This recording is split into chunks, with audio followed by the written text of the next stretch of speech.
सुंदर इंट्रोडक्शन किया कि मैं भी मजबूर हो गई हिंदी में बोलूं, वर्ड सोचूं थोड़े और अच्छे अच्छे जैसा कि ये बोल रही थी।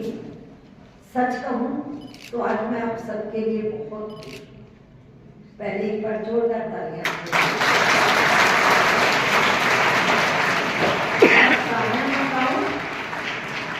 जिस अनुशासन के साथ आपने बैठकर आज ये पूरा कविता पाठ सुना, इसकी मैं कल्पना भी नहीं कर सकती, क्योंकि मैं जानती हूँ कि सारी कविताएं आपको समझ भी नहीं आएंगी। कहीं कोई लाइन समझ आई होगी, कहीं कुछ नहीं समझ आया होगा, लेकिन उसके बाद भी पेशेंस रखना, ध्यान से सुनना, शांति से सुनना, ये अपने आप में एक बहुत बड़ी आर्ट है। अगर आज एक कला का परिचय, एक आर्ट, एक क्वालिटी इन 10-11 बच्चों ने दिखाई और इसको जोड़ दूं तो 12 हो जाएंगे, तो मैं दूसरी तरफ सुनने की कला का आज जो आपने यहाँ प्रदर्शन किया है वो भी सराहनीय है। हमेशा ऐसे ही करें। बोलना भी शायद आसान हो सकता है, बहुत साधन है। किताबों से चीज ढूंढ लीजिए, पेपर पे लिख लीजिए, याद कर लीजिए, बहुत तरीके हैं बोलने के तो, लेकिन चुप रहने का तरीका सिर्फ एक ही है कि चुप रहना। और वो कौन सिखाता है? हम खुद को सिखाते हैं, क्योंकि जो डांट मार होती है वो हमेशा के लिए नहीं होती।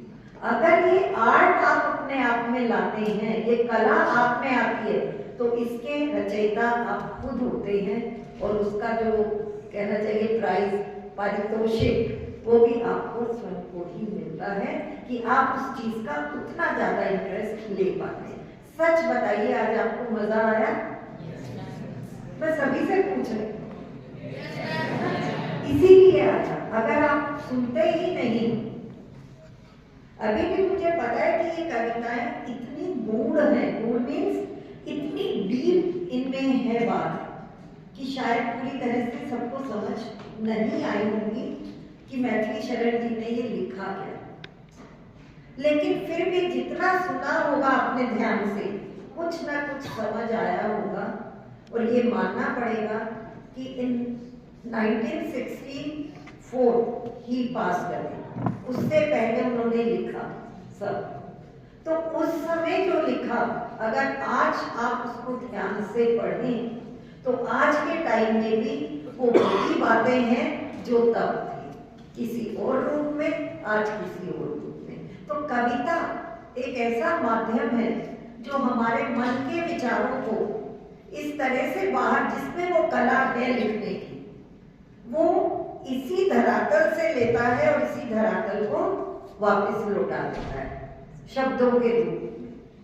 आपने देखा इन 12 कविताओं में, 11 कविताओं में, 12वीं तो ये बीच बीच में बोल रही थी, क्या टॉपिक था जो छूटा है? अबला नारी थी, विरह, विरह आप शायद अभी नहीं जानते होंगे, विरह वर्णन था, उर्मिला था, इसमें किसानों की दशा थी, पर्यावरण था। तो कौन सी बात थी जो नहीं थी? तो आप देखिए कि कवि कितना सशक्त है कि वर्तमान भी देखता है और भविष्य भी देखता है। देश को जब जरूरत थी जोश की, तब उन्होंने राष्ट्र प्रेम की ऐसी ऐसी कविताएं लिखी। जब उन्होंने देखा कि आज हमारे भारत के लोग निराश बैठे हैं, तो एकदम लिखा, न रहो ना निराश करो मन को, कुछ काम करो, कुछ काम करो, बैठ के थोड़ी कुछ कर लोगे। आपने रिहर्सल में देखा ना, उसमें भी यही था ना कि लिख दो खून से। तो वही चीज अगर आज के सॉन्ग्स ले लो और तब की कविताएं ले लो, सेम है, सिर्फ वर्ड्स चेंज होते हैं, भाव वही रहते हैं। सीखिए इससे कि आपके आज के भाव जो आप अपने मन में कलेक्ट कर रहे हैं, जो आपकी दिमाग में प्रतिक्रियाएं हो रही हैं, ये आपके साथ हमेशा चलेगी। कवि तो सब नहीं बन सकते, लेकिन सच्चाई ये देखिए कि यही जो, जिसे हम बहुत साधारण भाषा में कहते हैं, जो आदतें बन गई, जो भाषा बन गई आपकी, वही रहेगी, उसे बदलना बहुत मुश्किल है। ये भाषा, ये हमारी आदतें, हमारा व्यवहार, हमारा चाल चलन कहाँ से आता है? हमारे मन के भाव से। तो हमेशा इन भावनाओं पर पूरा कंट्रोल रखिए। आएंगी, अच्छी भी आएंगी, बुरी भी आएंगी भावनाएं। दुनिया में हर चीज डबल बनी है, एक इधर और एक इधर। आंखें, हाथ, लेफ्ट राइट, दिन रात, अमीरी गरीबी, अच्छा बुरा, ऊंचा नीचा, कोई भी तो चीज नहीं है जो एक दूसरे के अगेंस्ट ना बनी। चॉइस आपकी है कि आप कितना अच्छा ढूंढकर अपने अंदर ले जाते हैं, और जिसे आप अंदर ले जाते हैं वही आपकी भावनाओं को एक अच्छी हेल्थ देकर किसी ना किसी रूप में, आपकी भाषा के रूप में, आपके चलने के रूप में, आपकी बात करने के रूप में, आपके बैठने के रूप में, हर तरह से वो बाहर वापस आता है। और उसी के आधार पर आपको देखा जाता है, परखा जाता है, याद किया जाता है। मुझे उम्मीद है कि एक छोटी सी चीज मैंने कही कि चलिए मैथिली शरण जी के बर्थडे पर, सॉरी, पुण्यतिथि पर हम लोग ये कर रहे हैं। कोई हमारी एक्टिविटी में ये नहीं था, कुछ नहीं था डायरी में अगर आप देखें, लेकिन कितने अच्छे ढंग से आपके टीचर्स ने आपको गाइड किया। इस बार तो शायद सिलेक्शन किया होगा, अगली किसी भी एक्टिविटी में हो तो लॉटरी निकलवा लेना, जिस बच्चे का नंबर आए उसी से कराइएगा।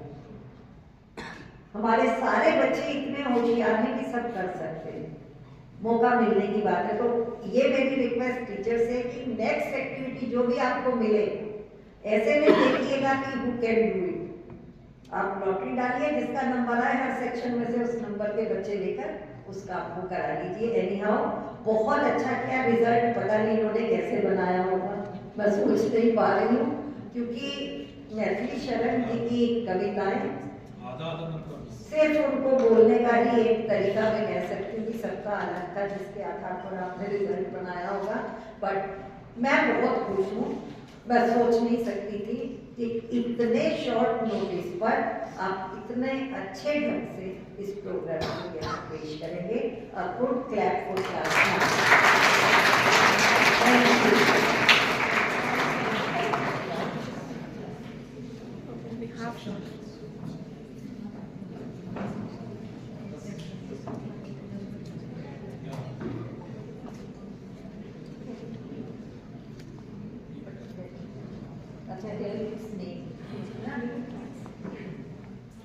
सो बताओ कौन फर्स्ट है आज? हाँ बताइए, आप लोग कोई गैस कर सकता है? सबने इतने ध्यान से सुना है, अपना जजमेंट दो।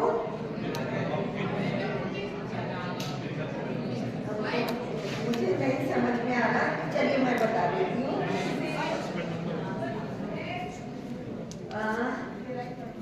सर्वज्ञ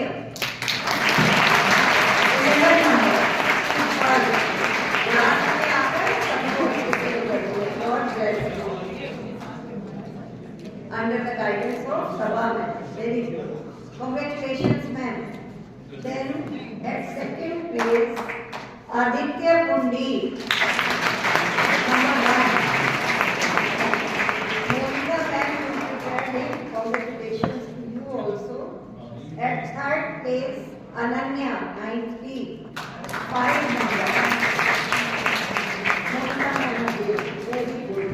लेकिन मैं आपको ये बताऊं, this is a formality, we have to select first, second, third this way. But otherwise, the result voted before me, there is difference hardly of half mark everywhere. So you all are at first level. Clap for you.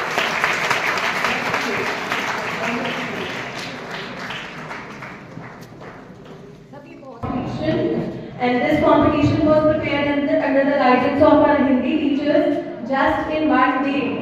Only in one day this competition was prepared. Thank you so much everyone.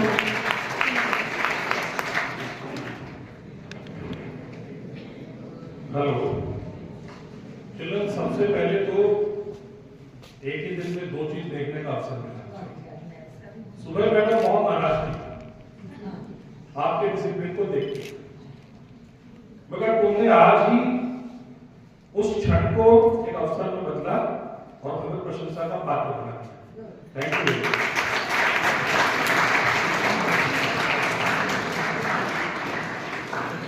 आपकी life में जो सबसे important चीज है वो है discipline, अनुशासन। मैंने उस पर कुछ लिखा है।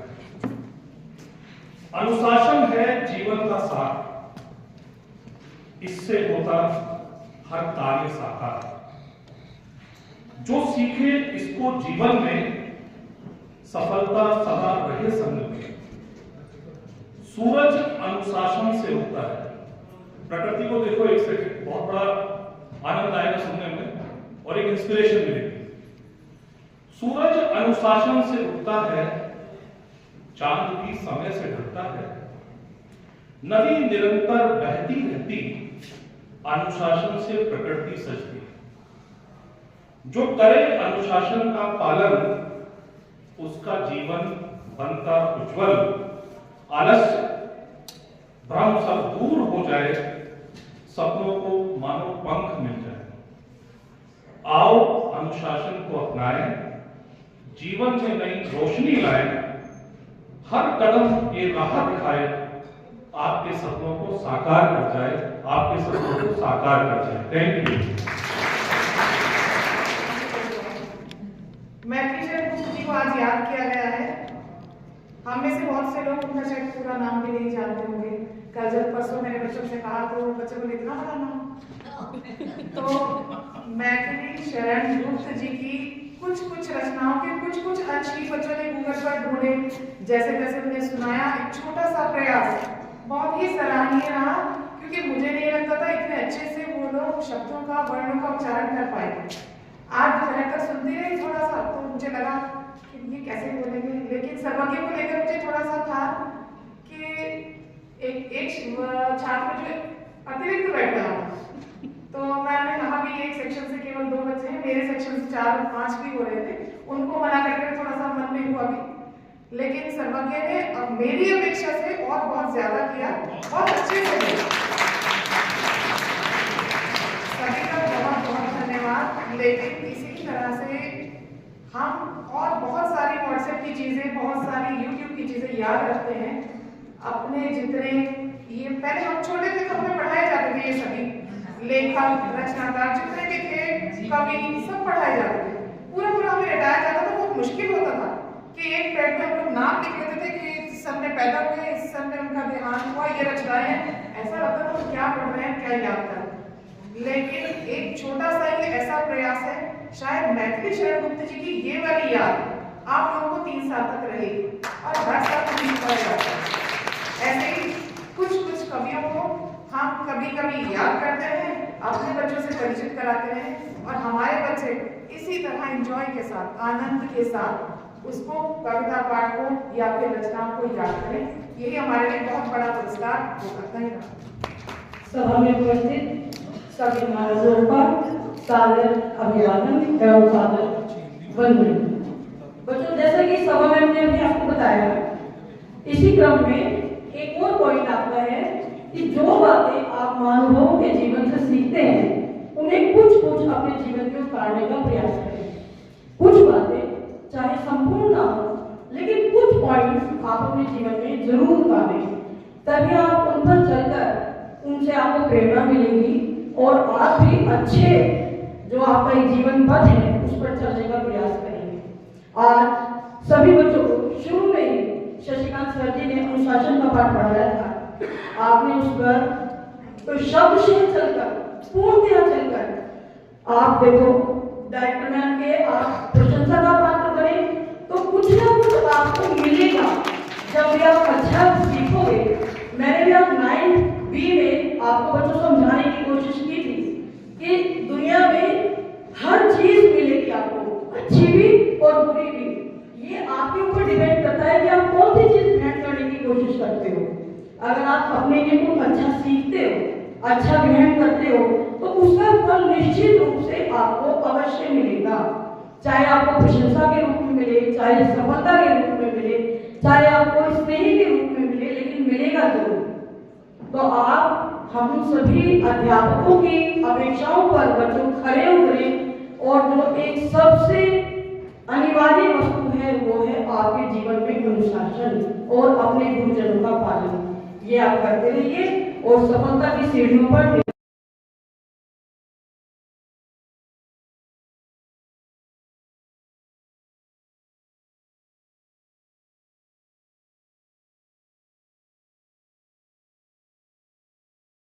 जी को श्रद्धांजलि दी जा रही है।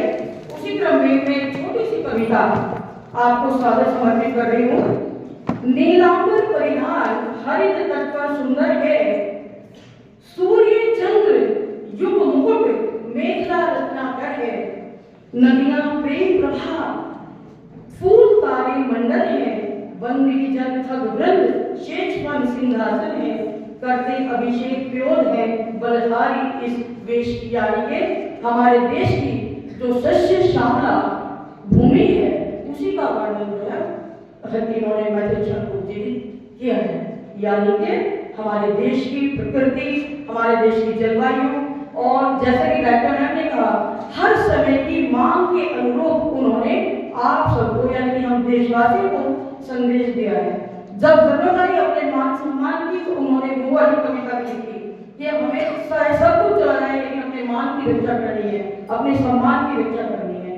तो इसी तरह से हम सभी देशवासी, हम सभी हमारी आने वाली पीढ़ी, हमारा भावी भविष्य जो मेरे सामने बैठा है वो अपने मान सम्मान को बचाए रखते हुए अपने देश के लिए जो है वो सर्वस्व न्यौछावर करने की प्रेरणा ग्रहण करते हैं। धन्यवाद।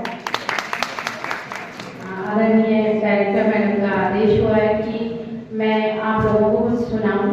हिंदी हमेशा की हिंदी भाषा मेरे हृदय के बहुत करीब है और बच्चों मैं समझती हूँ कि आप लोग स्वरचित का मतलब समझते होंगे। जो पोएम मैं आपके सामने प्रेजेंट करने जा रही हूँ ये मैंने खुद लिखी है।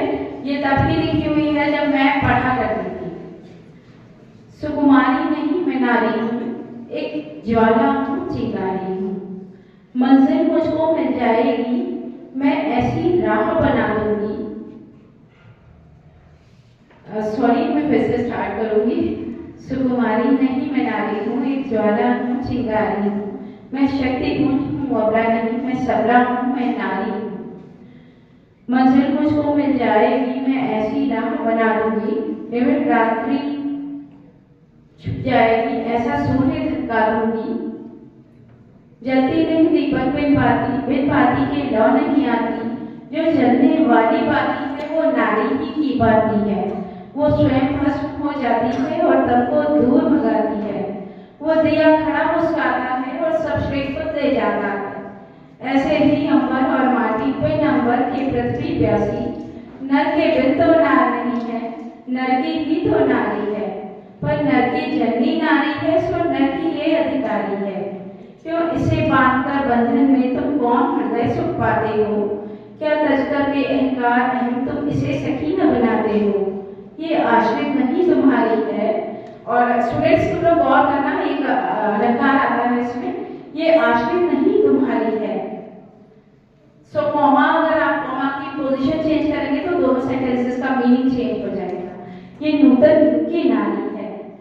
तुम आगे कदम बढ़ाकर देखो, साथ चला तुम आकर देखो, विश्व बनेगा बेहद सुंदर, समता बोला कर दो, समता बोला कर दो।